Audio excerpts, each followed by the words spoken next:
Chapter 22.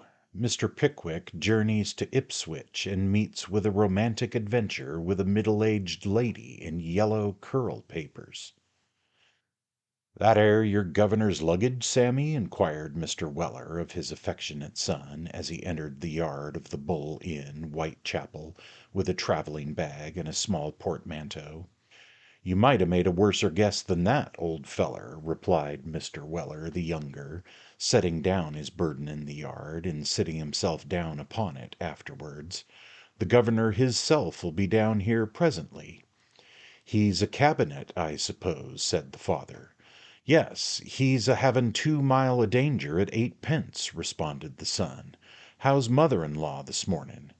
"Queer, Sammy, queer," replied the elder Mr. Weller with impressive gravity. "She's been getting rayther in the Methodistical order lately, Sammy, and she is uncommon pious, to be sure. She's too good a creature for me, Sammy. I feel I don't deserve her." "Ah," said Mr. Samuel, "that's werry self-denying o' you." "Werry," replied his parent with a sigh. "She's got hold o' some inwention for grown-up people being born again, Sammy.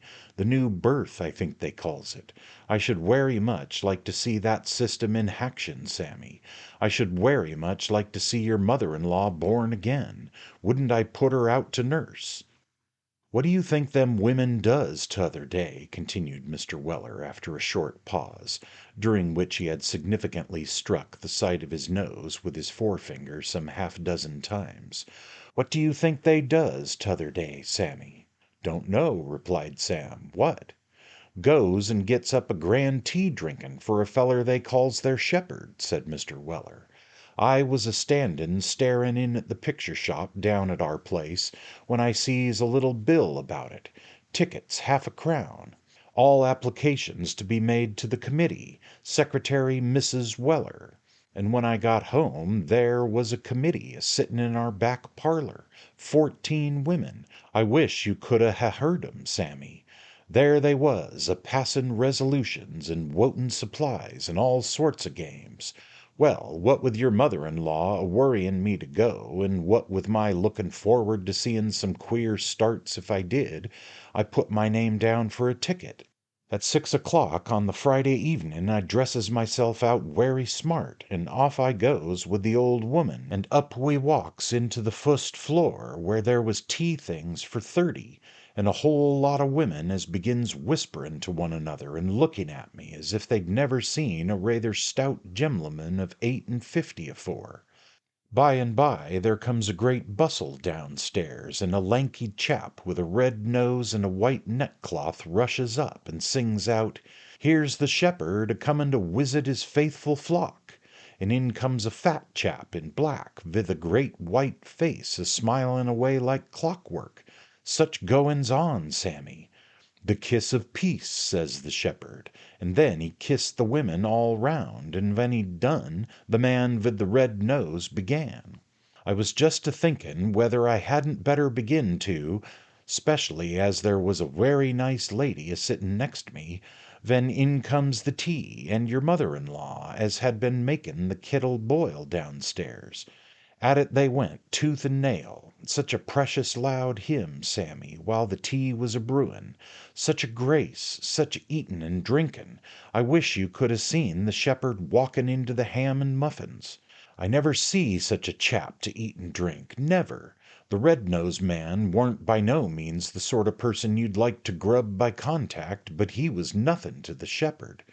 Well, arter the tea was over they sang another hymn, and then the shepherd began to preach, and werry well he did it, considerin' how heavy them muffins must have lied on his chest. Presently he pulls up all of a sudden and hollers out, 'Where is the sinner? Where is the miserable sinner?' Upon which all the women looked at me and began to groan as if they was a-dying. I thought it was rather sing'lar, but howsoever I says nothing. Presently he pulls up again, and looking werry hard at me, says, 'Where is the sinner? Where is the miserable sinner?' And all the women groans again, 10 times louder than afore. I got rather savage at this, so I takes a step or two for'ard and says, 'My friend,' says I, 'did you apply that 'ere obserwation to me?' 'Stead of begging my pardon, as any gemloman would ha' done, he got more abusive than ever. Called me a wessel, Sammy, a wessel of wrath, and all sorts of names. So, my blood being regularly up, I first gave him 2 or 3 for himself, and then 2 or 3 more to hand over to the man with the red nose, and walked off. I wish you could ha' heard how the women screamed, Sammy, when they picked up the shepherd from underneath the table. Hello, here's the governor, the size of life." As Mr. Weller spoke, Mr. Pickwick dismounted from a cab and entered the yard. "Fine morning, sir," said Mr. Weller, senior. "Beautiful indeed," replied Mr. Pickwick. "Beautiful indeed," echoes a red-haired man with an inquisitive nose and green spectacles, who had unpacked himself from a cab at the same moment as Mr. Pickwick. "Going to Ipswich, sir?" "I am," replied Mr. Pickwick. "Extraordinary coincidence. So am I." Mr. Pickwick bowed. "Going outside?" said the red-haired man. Mr. Pickwick bowed again. "Bless my soul, how remarkable! I am going outside, too," said the red-haired man. "We are positively going together." And the red-haired man, who was an important-looking, sharp-nosed, mysterious-spoken personage, with a bird-like habit of giving his head a jerk every time he said anything, smiled as if he had made one of the strangest discoveries that ever fell to the lot of human wisdom. "I am happy in the prospect of your company, sir," said Mr. Pickwick. "Ah," said the newcomer, "it's a good thing for both of us, isn't it? Company, you see, company it's a very different thing from solitude, ain't it?" "There's no denying that 'ere," said Mr. Weller, joining in the conversation with an affable smile. "That's what I call a self-evident proposition, as the dog's meat man said when the housemaid told him he weren't a gentleman." "Ah," said the red-haired man, surveying Mr. Weller from head to foot with a supercilious look. "Friend of yours, sir?" "Not exactly a friend," replied Mr. Pickwick in a low tone. "The fact is, he is my servant, but I allow him to take a good many liberties, for, between ourselves, I flatter myself he is an original, and I am rather proud of him." "Ah," said the red-haired man, "that, you see, is a matter of taste. I am not fond of anything original. I don't like it, don't see the necessity for it. What's your name, sir?" "Here is my card, sir," replied Mr. Pickwick, much amused by the abruptness of the question and the singular manner of the stranger. "Ah," said the red-haired man, placing the card in his pocket-book. "Pickwick, very good. I like to know a man's name, it saves so much trouble. That's my card, sir. Magnus, you will perceive, sir. Magnus is my name. It's rather a good name, I think, sir." "A very good name indeed," said Mr. Pickwick, wholly unable to repress a smile. "Yes, I think it is," resumed Mr. Magnus. "There's a good name before it, too, you will observe. Permit me, sir, if you hold the card a little slanting this way, you catch the light upon the upstroke. There, Peter Magnus. Sounds well, I think, sir." "Very," said Mr. Pickwick. "Curious circumstances about those initials, sir," said Mr. Magnus. "You will observe P.M. Post Meridian. In hasty notes to intimate acquaintance, I sometimes sign myself Afternoon. It amuses my friends very much, Mr. Pickwick." "It is calculated to afford them the highest gratification, I should conceive," said Mr. Pickwick, rather envying the ease with which Mr. Magnus's friends were entertained. "Now, gemlomen," said the ostler, "coach is ready, if you please." "Is all my luggage in?" inquired Mr. Magnus. "All right, sir." "Is the red bag in?" "All right, sir." "And the striped bag?" "Foreboot, sir." "And the brown paper parcel?" "Under the seat, sir." "And the leather hat box?" "They're all in, sir." "Now, will you get up?" said Mr. Pickwick. "Excuse me," replied Magnus, standing on the wheel. "Excuse me, Mr. Pickwick. I cannot consent to get up in this state of uncertainty. I am quite satisfied from that man's manner that the leather hat box is not in." The solemn protestations of the hostler being wholly unavailing, the leather hat-box was obliged to be raked up from the lowest depth of the boot, to satisfy him that it had been safely packed, and after he had been assured on this head, he felt a solemn presentiment, first, that the red bag was mislaid, and next, that the striped bag had been stolen, and then that the brown paper parcel had come untied. At length, when he had received ocular demonstration of the groundless nature of each and every one of these suspicions, he consented to climb up to the roof of the coach, observing that now he had taken everything off his mind, he felt quite comfortable and happy. "You're given to nervousness, ain't you, sir?" inquired Mr. Weller, senior, eyeing the stranger askance as he mounted to his place. "Yes, I always am, rather, about these little matters," said the stranger, "but I am all right now, quite right." "Well, that's a blessin'," said Mr. Weller. "Sammy, help your master up to the box. T'other leg, sir, that's it. Give us your hand, sir. Up with you. You was a lighter weight when you was a boy, sir." "True enough that, Mr. Weller," said the breathless Mr. Pickwick, good humouredly, as he took his seat on the box beside him. "Jump up in front, Sammy," said Mr. Weller. "Now, William, run 'em out. Take care of the archvay, gem'lemen. Heads, as the pieman says. That'll do, William, let 'em alone." And away went the coach up Whitechapel, to the admiration of the whole population of that pretty densely populated quarter. "Not a werry nice neighbourhood this, sir," said Sam, with a touch of the hat, which always preceded his entering into conversation with his master. "It is not, indeed, Sam," replied Mr. Pickwick, surveying the crowded and filthy street through which they were passing. "It's a werry remarkable circumstance, sir," said Sam, "that poverty and oysters always seem to go together." "I don't understand you, Sam," said Mr. Pickwick. "What I mean, sir," said Sam, "is, that the poorer a place is, the greater call there seems to be for oysters. Look here, sir. Here's an oyster stall to every half-dozen houses, the streets lined with 'em. Blest if I don't think that ven a man's werry poor he rushes out of his lodgings and eats oysters in reg'lar desperation." "To be sure he does," said Mr. Weller, senior, "and it's just the same with pickled salmon." "Those are two very remarkable facts, which never occurred to me before," said Mr. Pickwick. "The very first place we stop at, I'll make a note of them." By this time they had reached the turnpike at Mile End. A profound silence prevailed until they had got 2 or 3 miles further on, when Mr. Weller, senior, turning suddenly to Mr. Pickwick, said, "Werry queer life is a pike keeper's, sir."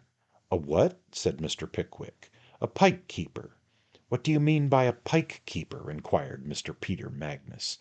"The old un means a turnpike keeper, gem'lemen," observed Mr. Samuel Weller in explanation. "Oh," said Mr. Pickwick, "I see. Yes, very curious life, very uncomfortable." "They're all on 'em men as has met with some disappointment in life," said Mr. Weller, senior. "Ay, ay," said Mr. Pickwick. "Yes, consequences of which they retires from the world and shuts themselves up in pikes, partly with the view of being solitary, and partly to rewenge themselves on mankind by taking tolls." "Dear me," said Mr. Pickwick, "I never knew that before." "Fact, sir," said Mr. Weller. "If they was gem'lemen you'd call 'em misanthropes, but as it is, they only takes to pike keeping." With such conversation, possessing the inestimable charm of blending amusement with instruction, did Mr. Weller beguile the tediousness of the journey during the greater part of the day. Topics of conversation were never wanting, for even when any pause occurred in Mr. Weller's loquacity, it was abundantly supplied by the desire evinced by Mr. Magnus to make himself acquainted with the whole of the personal history of his fellow travellers, and his loudly expressed anxiety at every stage respecting the safety and well-being of the 2 bags, the leather hat-box, and the brown paper parcel. In the main street of Ipswich, on the left-hand side of the way, a short distance after you have passed through the open space fronting the town hall, stands an inn known far and wide by the appellation of the Great White Horse, rendered the more conspicuous by a stone statue of some rampacious animal with flowing mane and tail, distantly resembling an insane cart horse, which is elevated above the principal door. The Great White Horse is famous in the neighbourhood, in the same degree as a prize ox, or a county paper chronicled turnip, or unwieldy pig, for its enormous size. Never was such labyrinths of uncarpeted passages, such clusters of mouldy, ill-lighted rooms, such huge numbers of small dens for eating or sleeping in, beneath any one roof, as are collected together between the four walls of the Great White Horse at Ipswich. It was at the door of this overgrown tavern that the London coach stopped at the same hour every evening, and it was from this same London coach that Mr. Pickwick, Sam Weller, and Mr. Peter Magnus dismounted on this particular evening to which this chapter of our history bears reference. "Do you stop here, sir?" inquired Mr. Peter Magnus, when the striped bag, and the red bag, and the brown paper parcel, and the leather hat box had all been deposited in the passage. "Do you stop here, sir?" "I do," said Mr. Pickwick. "Dear me," said Mr. Magnus, "I never knew anything like these extraordinary coincidences. Why, I stop here too. I hope we dine together." "With pleasure," replied Mr. Pickwick. "I am not quite certain whether I have any friends here or not, though. Is there any gentleman of the name of Tupman here, waiter?" A corpulent man, with a fortnight's napkin under his arm, and coeval stockings on his legs, slowly desisted from his occupation of staring down the street, on this question being put to him by Mr. Pickwick, and, after minutely inspecting that gentleman's appearance, from the crown of his hat to the lowest button of his gaiters, replied emphatically, "No." "Nor any gentleman of the name of Snodgrass?" inquired Mr. Pickwick. "No." "Nor Winkle?" "No." "My friends have not arrived to-day, sir," said Mr. Pickwick. "We will dine alone, then. Show us a private room, waiter." On this request being preferred, the corpulent man condescended to order the boots to bring in the gentlemen's luggage, and preceding them down a long dark passage, ushered them into a large, badly furnished apartment with a dirty grate, in which a small fire was making a wretched attempt to be cheerful, but was fast sinking beneath the dispiriting influence of the place. After the lapse of an hour, a bit of fish and a steak was served up to the travellers, and when the dinner was cleared away, Mr. Pickwick and Mr. Peter Magnus drew their chairs up to the fire, and having ordered a bottle of the worst possible port wine at the highest possible price for the good of the house, drank brandy and water for their own. Mr. Peter Magnus was naturally of a very communicative disposition, and the brandy and water operated with wonderful effect in warming into life the deepest hidden secrets of his bosom. After sundry accounts of himself, his family, his connections, his friends, his jokes, his business, and his brothers (most talkative men have a great deal to say about their brothers), Mr. Peter Magnus took a view of Mr. Pickwick through his coloured spectacles for several minutes, and then said, with an air of modesty, "And what do you think, Mr. Pickwick, I have come down here for?"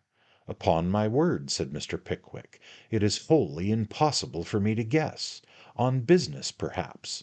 "Partly right, sir," replied Mr. Peter Magnus, "but partly wrong at the same time. Try again, Mr. Pickwick." "Really," said Mr. Pickwick, "I must throw myself on your mercy to tell me or not, as you may think best, for I should never guess if I were to try all night." "Why then, he, he," said Mr. Peter Magnus, with a bashful titter, "what should you think, Mr. Pickwick, if I had come down here to make a proposal, sir, eh? He, he. "Think? That you are very likely to succeed," replied Mr. Pickwick, with one of his beaming smiles. "Ah," said Mr. Magnus, "but do you really think so, Mr. Pickwick? Do you, though?" "Certainly," said Mr. Pickwick. "No, but you're joking, though." "I am not, indeed." "Why, then," said Mr. Magnus, "to let you into a little secret, I think so, too. I don't mind telling you, Mr. Pickwick, although I'm dreadful jealous by nature, horrid, that the lady is in this house." Here Mr. Magnus took off his spectacles on purpose to wink, and then put them on again. "That's what you were running out of the room for before dinner, then, so often," said Mr. Pickwick archly. "Hush! Yes, you were right, that was it. Not such a fool as to see her, though. No, no, wouldn't do, you know, after having just come off a journey. Wait till tomorrow, sir. Double the chance then. Mr. Pickwick, sir, there is a suit of clothes in that bag, and a hat in that box, which, I expect, in the effect they will produce, will be invaluable to me, sir." "Indeed!" said Mr. Pickwick. "Yes, you must have observed my anxiety about them to-day. I do not believe that such another suit of clothes and such a hat could be bought for money, Mr. Pickwick." Mr. Pickwick congratulated the fortunate owner of the irresistible garments on their acquisition, and Mr. Peter Magnus remained a few moments apparently absorbed in contemplation. "She's a fine creature," said Mr. Magnus. "Is she?" said Mr. Pickwick. "Very," said Mr. Magnus, "very. She lives about 20 miles from here, Mr. Pickwick. I heard she would be here to-night, and all to-morrow forenoon, and came down to seize the opportunity. I think an inn is a good sort of a place to propose to a single woman in, Mr. Pickwick. She is more likely to feel the loneliness of her situation in travelling, perhaps, than she would be at home. What do you think, Mr. Pickwick?" "I think it's very probable," replied that gentleman. "I beg your pardon, Mr. Pickwick," said Mr. Peter Magnus, "but I am naturally rather curious. What may you have come down here for?" "On a far less pleasant errand, sir," replied Mr. Pickwick, the colour mounting to his face at the recollection. "I have come down here, sir, to expose the treachery and falsehood of an individual, upon whose truth and honour I placed implicit reliance." "Dear me," said Mr. Peter Magnus, "that's very unpleasant. Is it a lady, I presume? Eh? Ah, sly, Mr. Pickwick, sly. Well, Mr. Pickwick, sir, I wouldn't probe your feelings for the world. Painful subjects these, sir, very painful. Don't mind me, Mr. Pickwick, if you wish to give vent to your feelings. I know just what it is to be jilted, sir. I have endured that sort of thing 3 or 4 times."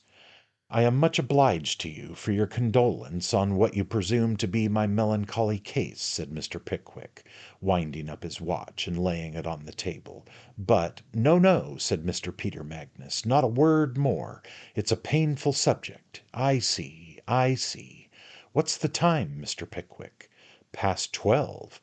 Dear me, it's time to go to bed. It will never do sitting here. I shall be pale to-morrow, Mr. Pickwick."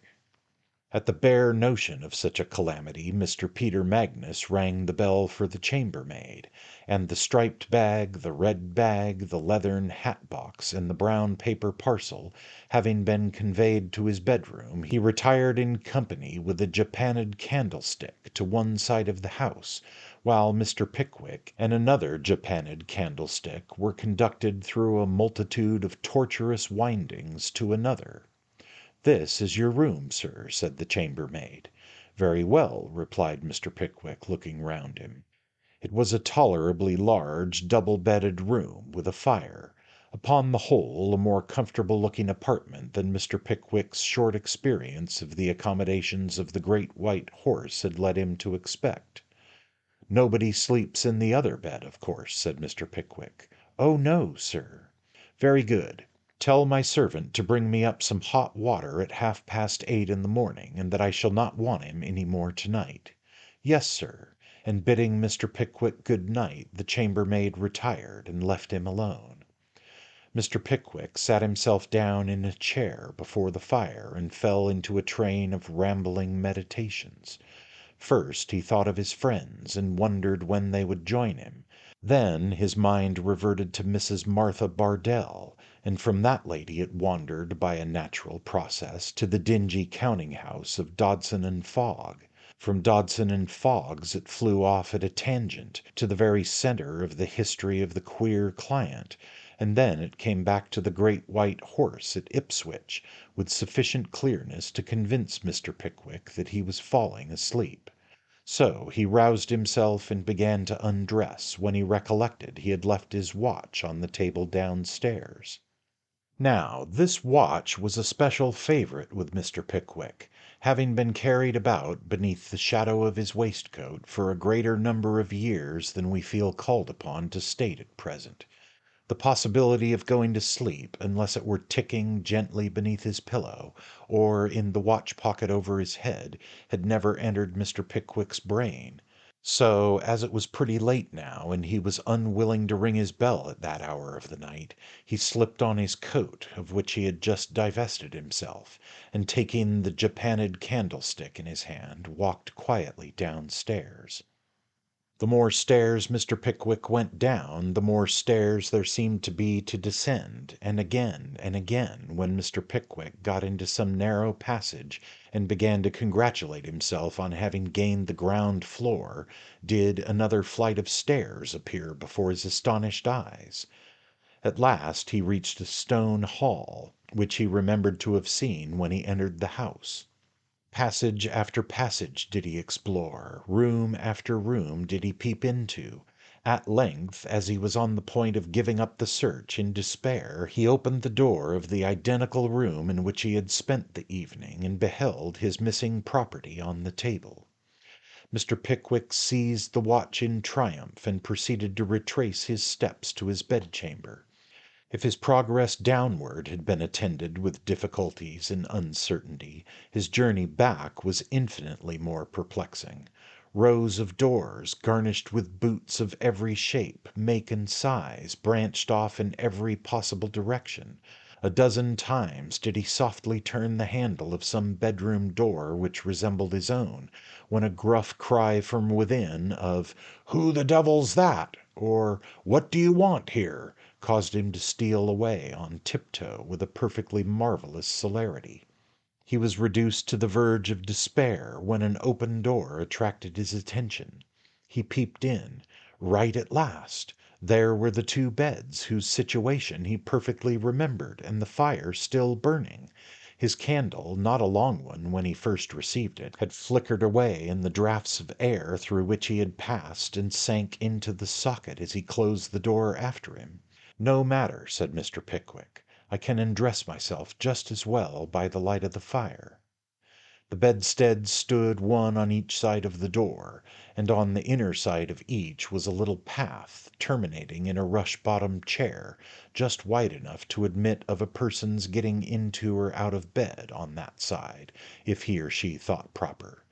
Having carefully drawn the curtains of his bed on the outside, Mr. Pickwick sat down on the rush-bottomed chair, and leisurely divested himself of his shoes and gaiters. He then took off and folded up his coat, waistcoat, and neckcloth, and slowly drawing on his tasselled nightcap, secured it firmly on his head, by tying beneath his chin the strings which he always had attached to that article of dress. It was at this moment that the absurdity of his recent bewilderment struck upon his mind. Throwing himself back in the rush-bottomed chair, Mr. Pickwick laughed to himself so heartily that it would have been quite delightful to any man of well-constituted mind to have watched the smiles that expanded his amiable features as they shone forth from beneath the nightcap. "It is the best idea," said Mr. Pickwick to himself, smiling till he almost cracked the nightcap strings. "It is the best idea, my losing myself in this place and wandering about these staircases, that I ever heard of. Droll, droll, very droll." Here Mr. Pickwick smiled again, a broader smile than before, and was about to continue the process of undressing in the best possible humour, when he was suddenly stopped by a most unexpected interruption, to wit, the entrance into the room of some person with a candle, who, after locking the door, advanced to the dressing-table, and set down the light upon it. The smile that played on Mr. Pickwick's features was instantaneously lost in a look of the most unbounded and wonder-stricken surprise. The person, whoever it was, had come in so suddenly and with so little noise that Mr. Pickwick had had no time to call out or oppose their entrance. Who could it be? A robber? Some evil-minded person who had seen him come upstairs with a handsome watch in his hand, perhaps? What was he to do? The only way in which Mr. Pickwick could catch a glimpse of his mysterious visitor with the least danger of being seen himself was by creeping on to the bed and peeping out from between the curtains on the opposite side. To this maneuver he accordingly resorted, keeping the curtains carefully closed with his hand so that nothing more of him could be seen than his face and nightcap, and putting on his spectacles he mustered up courage and looked out. Mr. Pickwick almost fainted with horror and dismay. Standing before the dressing glass was a middle-aged lady in yellow curl papers, busily engaged in brushing what ladies call their back hair. However the unconscious middle-aged lady came into that room, it was quite clear that she contemplated remaining there for the night, for she had brought a rushlight and shade with her, which, with praiseworthy precaution against fire, she had stationed in a basin on the floor, where it was glimmering away, like a gigantic lighthouse in a particularly small piece of water. "Bless my soul!" thought Mr. Pickwick, "what a dreadful thing!" "Ahem!" said the lady, and in went Mr. Pickwick's head with automaton-like rapidity. "I never met with anything so awful as this," thought poor Mr. Pickwick, the cold perspiration starting in drops upon his nightcap. "Never! This is fearful!" It was quite impossible to resist the urgent desire to see what was going forward, so out went Mr. Pickwick's head again. The prospect was worse than before. The middle-aged lady had finished arranging her hair, had carefully enveloped it in a muslin nightcap with a small plaited border, and was gazing pensively on the fire. "This matter is growing alarming," reasoned Mr. Pickwick with himself. "I can't allow things to go on in this way. By the self-possession of that lady it is clear to me that I must have come into the wrong room. If I call out she'll alarm the house, but if I remain here the consequences will be still more frightful." Mr. Pickwick, it is quite unnecessary to say, was one of the most modest and delicate-minded of mortals. The very idea of exhibiting his nightcap to a lady overpowered him, but he had tied those confounded strings in a knot, and do what he would he couldn't get it off. The disclosure must be made. There was only one other way of doing it. He shrunk behind the curtains and called out very loudly, "Ahem!" That the lady started at this unexpected sound was evident by her falling up against the rushlight shade. That she persuaded herself it must have been the effect of imagination was equally clear, for when Mr. Pickwick, under the impression that she had fainted away stone dead with fright, ventured to peep out again, she was gazing pensively on the fire as before. "Most extraordinary female, this," thought Mr. Pickwick, popping in again. "Ahem!" These last sounds, so like those in which, as legends inform us, the ferocious giant Blunderbore was in the habit of expressing his opinion that it was time to lay the cloth, were too distinctly audible to be again mistaken for the workings of fancy. "Gracious heaven!" said the middle-aged lady. "What's that?" It's only a gentleman, ma'am," said Mr. Pickwick from behind the curtains. "A gentleman!" said the lady with a terrific scream. "It's all over," thought Mr. Pickwick. "A strange man!" shrieked the lady. Another instant and the house would be alarmed. Her garments rustled as she rushed towards the door. "Ma'am," said Mr. Pickwick, thrusting out his head in the extremity of his desperation. "Ma'am!" Now, although Mr. Pickwick was not actuated by any definite object in putting out his head, it was instantaneously productive of a good effect. The lady, as we have already stated, was near the door. She must pass it to reach the staircase, and she would most undoubtedly have done so by this time, had not the sudden apparition of Mr. Pickwick's nightcap driven her back into the remotest corner of the apartment, where she stood staring wildly at Mr. Pickwick, while Mr. Pickwick in his turn stared wildly at her. "Wretch!" said the lady, covering her eyes with her hands, "what do you want here?" "Nothing, ma'am, nothing whatever, ma'am," said Mr. Pickwick earnestly. "Nothing," said the lady, looking up. "Nothing, ma'am, upon my honour," said Mr. Pickwick, nodding his head so energetically that the tassel of his nightcap danced again. "I am almost ready to sink, ma'am, beneath the confusion of addressing a lady in my nightcap." Here the lady hastily snatched off hers. "But I can't get it off, ma'am." Here Mr. Pickwick gave it a tremendous tug in proof of the statement. "It is evident to me, ma'am, now that I have mistaken this bedroom for my own. I had not been here 5 minutes, ma'am, when you suddenly entered it." "If this improbable story be really true, sir," said the lady, sobbing violently, "you will leave it instantly." "I will, ma'am, with the greatest pleasure," replied Mr. Pickwick. "Instantly, sir," said the lady. "Certainly, ma'am," interposed Mr. Pickwick, very quickly. "Certainly, ma'am. I am very sorry, ma'am," said Mr. Pickwick, making his appearance at the bottom of the bed, "to have been the innocent occasion of this alarm and emotion. Deeply sorry, ma'am." The lady pointed to the door. One excellent quality of Mr. Pickwick's character was beautifully displayed at this moment under the most trying circumstances. Although he had hastily put on his hat over his nightcap after the manner of the old patrol, although he carried his shoes and gaiters in his hand, and his coat and waistcoat over his arm, nothing could subdue his native politeness. "I am exceedingly sorry, ma'am," said Mr. Pickwick, bowing very low. "If you are, sir, you will at once leave the room," said the lady. "Immediately, ma'am, this instant, ma'am," said Mr. Pickwick, opening the door and dropping both his shoes with a crash in so doing.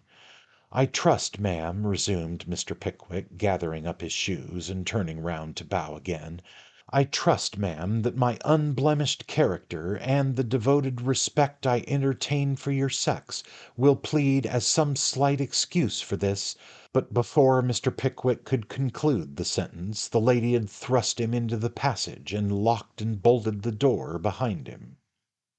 Whatever grounds of self-congratulation Mr. Pickwick might have for having escaped so quietly from his late awkward situation, his present position was by no means enviable. He was alone in an open passage in a strange house in the middle of the night, half dressed. It was not to be supposed that he could find his way in perfect darkness to a room which he had been wholly unable to discover with a light, and if he made the slightest noise in his fruitless attempts to do so, he stood every chance of being shot at, and perhaps killed by some wakeful traveller. He had no resource but to remain where he was until daylight appeared.